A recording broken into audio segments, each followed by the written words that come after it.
మీతో ఒక మాట మనవి చేస్తా. కమిట్మెంట్ అన్న మాట ఎంత గొప్పదంటే, కంచికామకోటి పీఠాధిపత్యం వహించిన చంద్రశేఖరేంద్ర సరస్వతి మహాస్వామి వారు ఒకానొకప్పుడు మధ్యాహ్న భోజనం పెడుతున్నారు. ఆయనకి భిక్ష అంటారు. ఆ భోజనం పెడుతుంటే ఆయన అన్నం తిని, పప్పు బాగుందిరా, దేంతో చేశావు అని అడిగారు వంటవాణ్ణి. తోటకూర పప్పు వేశానండి అన్నాడు. చాలా బాగుందిరా అన్నారు. మరునాడు తోటకూర పప్పు వేశాడు. 3-4 రోజులు తోటకూర పప్పే వేశాడు. ఎక్కడిదిరా తోటకూర అని అడిగారు.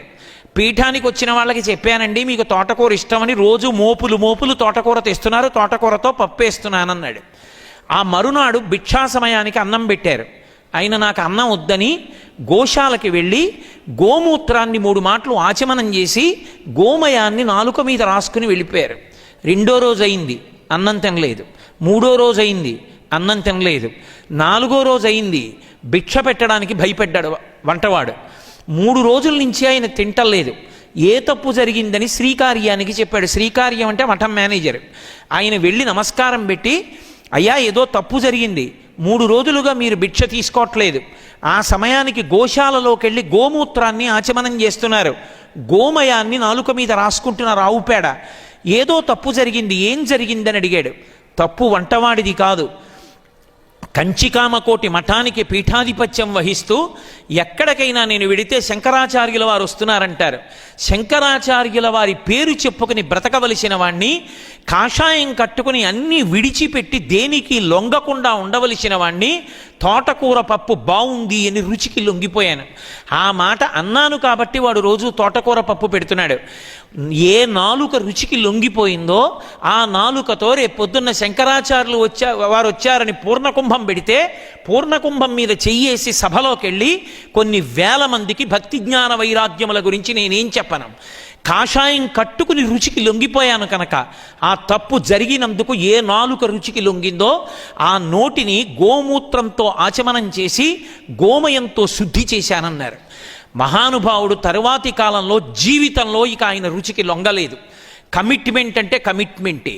ఏ కాలమునందు ఏది చెయ్యాలో ఆ చెయ్యవలసిన పనిని చెయ్యవలసిన సమయానికి చేసిన వాడెవడో వాడే వృద్ధిలోకి వస్తాడు. అందుకే చూడండి, దేశంలో ఎక్కడైనా బెల్ మోగితే మంగళప్రదం. గంట కొట్టారనుకోండి దేవాలయంలో, దేవాలయం తలుపు తీశారని గుర్తు. గంట కొడితే నైవేద్యం పెట్టారని గుర్తు. గంట కొడితే హారతి ఇచ్చారని గుర్తు. ఒక్క గంట మోగితే మాత్రం దాని పేరు అలారం, ప్రమాద హెచ్చరిక. అలారం అంటే ప్రమాదం జరుగుతోందని హెచ్చరిక. మనం గడియారంలో పెట్టుకునే అలారంకి తెల్లవారుజామున మోగే ప్రాతకాల గంట అని పిలవరెవరు, దాన్ని అలారం అని పిలుస్తారు. అలారం అంటే అది మోగినప్పుడు నువ్వు మంచం మించి లేచిపోయి నేల మీద నిలబడాలి. అలా కాకుండా పడుకునేదాన్ని కానీ నొక్కావా, ప్రమాదం పొంచి ఉన్నది అని గుర్తు.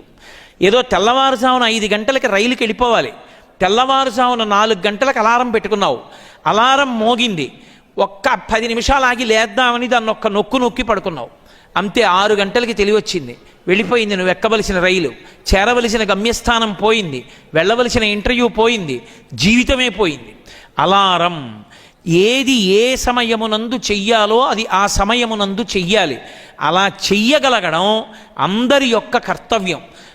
బాగా జ్ఞాపకం పెట్టుకోండి, మీరు ఎప్పుడైనా ఎవరి మాట వినాలి అనేటటువంటి ఆలోచన వస్తే తడువుకోకుండా మీరు వినవలసింది ఎవరి మాట వినాలి అంటే అమ్మ మాట, నాన్న మాట, గురువు మాట.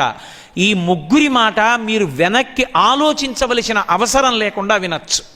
ఎందుచేత అంటారేమో, తల్లిని మించినటువంటి దైవం ప్రపంచంలో ఉండదు. బిడ్డ పుట్టినప్పుడు అమ్మ మృత్యు సదృశమైనటువంటి ఖేదం పొందుతుంది. అమ్మని హాస్పిటల్లోకి తీసుకెడుతుంటే బ్రతకచ్చు, బ్రతకకపోవచ్చు. ఒక్కొక్కసారి అసలు ప్రమాదకరమైన సంఘటన జరిగితే బిడ్డ పుట్టి తల్లి చచ్చిపోవచ్చు. ఆమె శరీరంలో ఉన్న నెత్తురెంతో ఓడిపోవచ్చు.